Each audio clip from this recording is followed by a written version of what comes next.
L'une des choses que je préfère au monde, c'est aller là où personne ne veut vraiment aller. Il y a quelque chose dans ces endroits qui remet tout à zéro. C'est pour ça que j'ai décidé d'aller au cœur des dunes. Direction Xardra.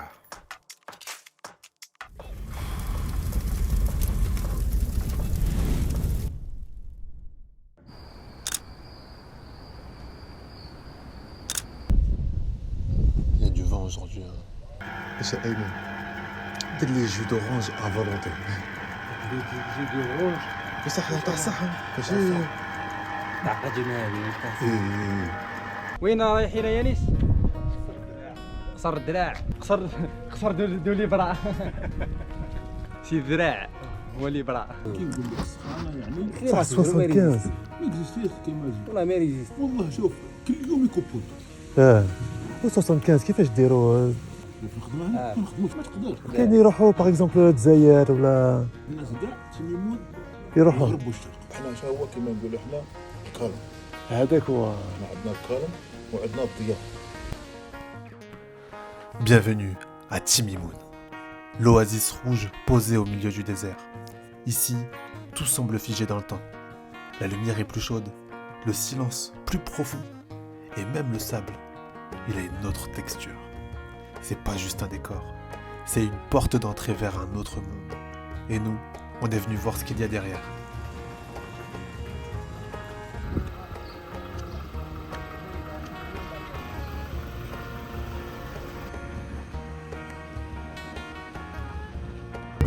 هاو الباركور هذا هو الباركور كامل شوف كيما هذا الشاب هذا خارج من التنين بدا الى نروح نجيبو وهذا البو هذاك شوف فيهم كحوله هذو واش هما هذو ما فهمتكش مع الاول هذا عبد واحد راه يجري كورة لا يجري على رجليه يمشي على رجليه يبان تسمى يبان لك بلي عبد واحد انت تعيش هنايا وتروح في الصحراء وكلش تروح بلا جي بي اس اخي لا جي بي اس قضيه الروتين موالفين فاهم حنا الصحراء واش نعرفوها بالنبته النبات اللي كاين في الصحراء نعرفوها بلي مونطان اللي سواء اللي يدير سواء المونطان سامبل هكذاك.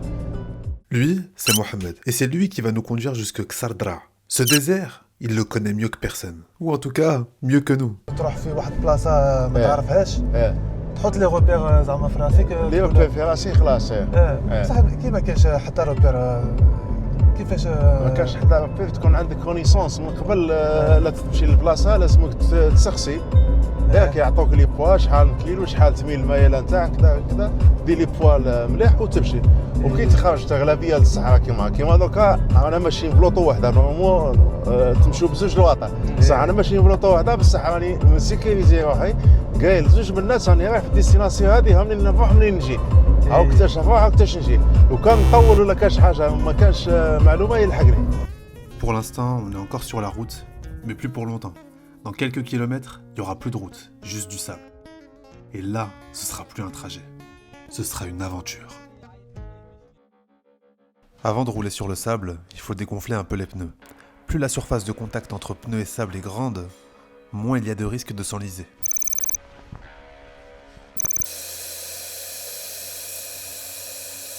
انا دير معاه كيلو كيما لي بات تاع لي شامو ولي بات تاع لي شوفاج سي با لا مان لي بات دي شامو ملاح هو يدخل بصح الشوفال ما يطيقش يدخل في يديه علاش لي بات تاعو واقفين. Dès qu'on quitte la route, tout change. Le bitume disparaît, le sable avale les traces, et le temps, lui, il commence à ralentir. On entre dans les dunes comme on entre dans une autre dimension. Le silence est total. Il n'y a que le bruit du moteur et le vent qu'on entend.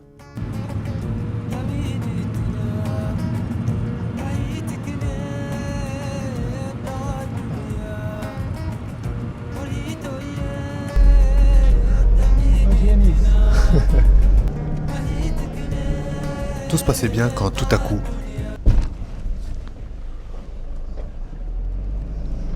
Et là, Mohamed nous sort la phrase la plus typique des Algériens. لا بغيت تطلع هنا استنى من بعدو هادو حط هذه Il faisait un peu chaud à l'intérieur.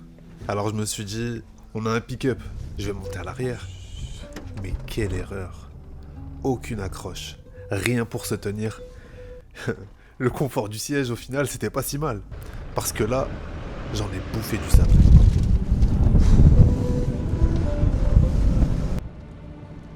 J'ai donc pris la sage décision de m'asseoir et de kiffer. Comme quoi, lâcher prise, des fois, c'est pas si mal.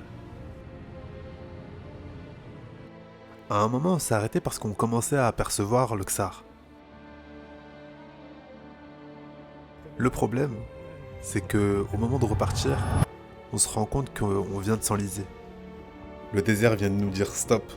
Maintenant, il faut sortir et essayer de faire sortir la voiture.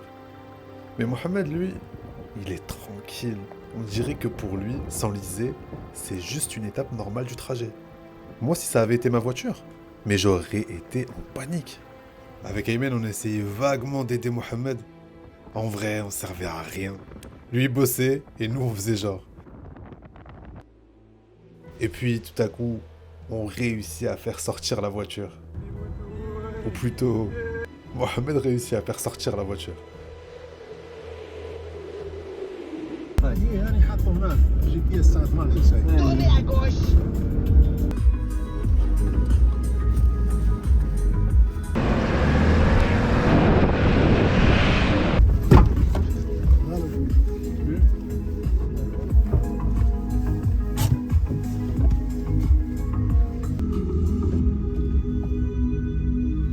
À ce moment-là, je commençais à avoir soif. Et au lieu d'aller prendre une bouteille à l'arrière du pick-up, واش يانيس Mohamed nous ramène dans un endroit où il y a un puits. Au milieu de rien, un puits, juste ça. Une ouverture dans le sol, comme un rappel que quelqu'un est déjà passé par là. Un signe qu'on approche du Ksar. Cette région d'Algérie est connue pour son patrimoine hydraulique unique, la Fogara. Un système ancestral qui permet de faire remonter l'eau à la surface, sans pompe, sans électricité, juste par gravité. Ici, il y a un panneau solaire, donc j'imagine qu'il y a une pompe quelque part, et que ce puits, lui, n'est pas relié à une Fogara.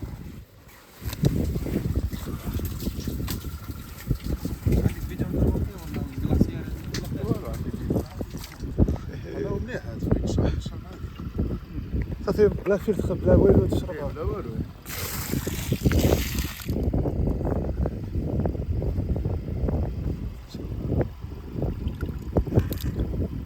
حلو حلوه تعرف تشرب هكذا بالفيديو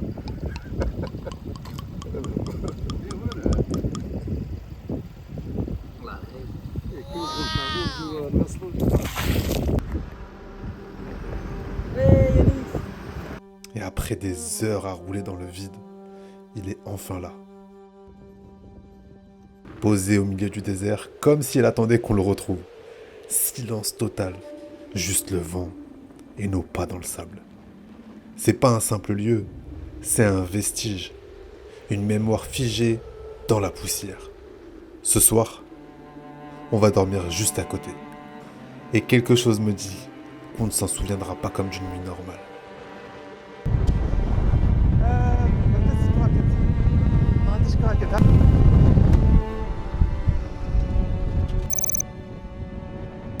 Perdu au milieu des dunes brûlantes, un fort de terre ocre se dresse, seul face au vent et au temps. On l'appelle Ksardra.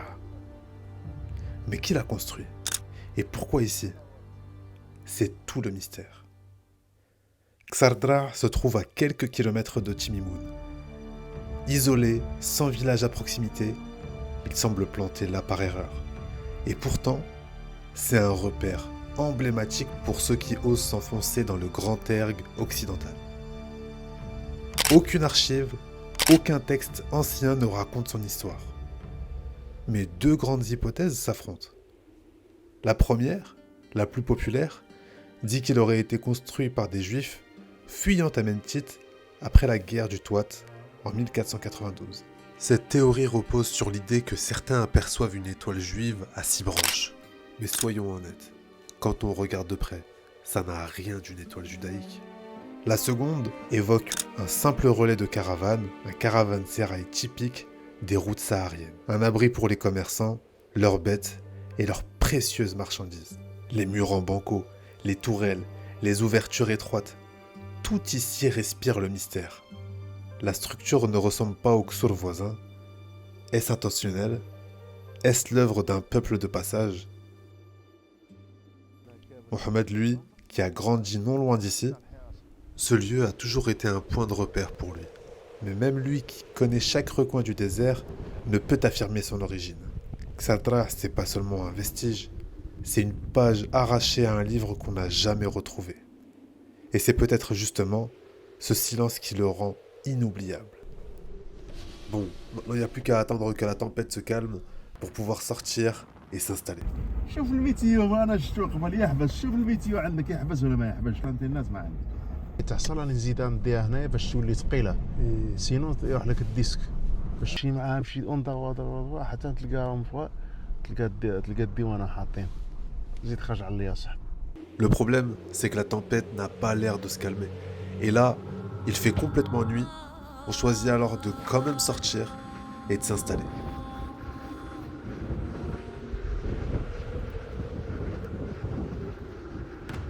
On a essayé de regarder autour pour voir s'il n'y avait pas un coin où il y avait un peu moins de vent, et on a fini par en trouver un. Enfin, mieux que là où on était, mais il y avait quand même pas mal de vent. On a alors tout remballé, un dernier coup d'œil autour, et on est parti s'installer là-bas.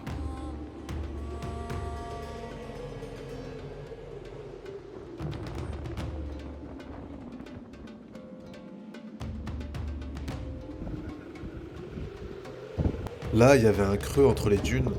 Du coup, le vent passait un peu moins. C'était pas le grand confort. Mais au moins, il y avait quand même beaucoup moins de vent. Si on est venu ici sans se faire un thé, c'est qu'on n'est pas vraiment venu. Et Mohamed, ça, il le sait. Alors il sort sa théière et il nous prépare son meilleur thé. Chez les Touaregs, le thé, c'est pas juste pour se rafraîchir. Il se prépare en 3 fois, lentement. C'est un moment qu'on partage, un signe de respect, d'accueil et de lien. On s'assoit dans le sable, autour de nous c'est le noir complet. C'est fou de se dire que là actuellement, on est les seuls à 15 km à la ronde. Et on parle de tout et de rien. On a beau dire qu'on n'a pas eu de chance avec ce vent qui souffle non-stop, on se rend compte que, en vrai, on a de la chance. La chance de vivre ça, là, maintenant, au pied du Ksar, dans ce bout de désert hors du temps. Et là, au milieu d'une phrase, il nous montre une vidéo, un passage à la télé. Et là, on voit Mohamed qui passe à la télé. En fait, c'est un ancien dans le milieu.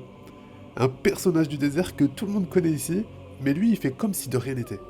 À ce moment-là, le vent revient, et encore plus fort. À tel point que même avec le chèche, le sable nous aveugle. Le chèche, c'est ce long tissu qu'on enroule autour de la tête, qui protège du soleil et du sable. Donc nous, on décide d'aller manger dans la voiture, de se coucher tôt, et on se dit que peut-être demain matin, ce sera plus calme.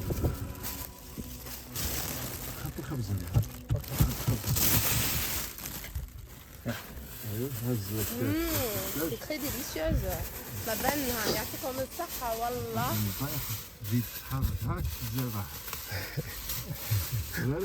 Quand on finit de manger, on sort la tente un peu dans le déni avec ce vent.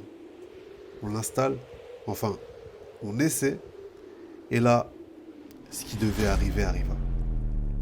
La tente s'envole vers les braises et renverse le thé que Mohamed venait juste de préparer. Donc, on finit par dormir dans la voiture, pas de tente, pas de thé, mais un souvenir en plus. دوك تصحى الحال هذوك تولي نورمال دوك يروح بهم صاب جو بونس با جوج 12 وحده صباح كاين صباح دوك نوض صباح ان شاء الله غرد غدوه ما كانش ما كانش صباح ما تخافش. Et le lendemain matin, la tempête s'est calmée. Alors on est sorti faire un tour du Ksar de nuit, dernière boucle dans le silence. Quand on est revenu, Mohamed nous avait refait un thé. Il était 5 heures du matin et c'était exactement ce dont j'avais envie. Un thé brûlant dans les mains, mais qui venait combler ma frustration de la veille.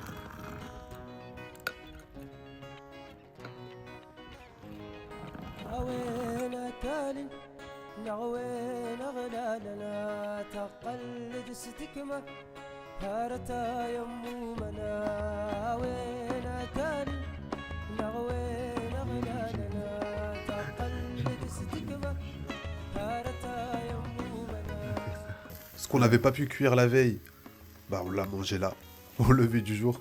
Des escalopes doucement grillées sur les braises. Rien d'exceptionnel, et pourtant, c'était parfait. Après ça, on a remballé, et on a repris la route. Je pense pas que ce soit une histoire de dépassement de soi ou un truc à raconter comme une performance, mais je sais que j'oublierai pas ce qu'on a vu. Ces paysages-là, c'était autre chose.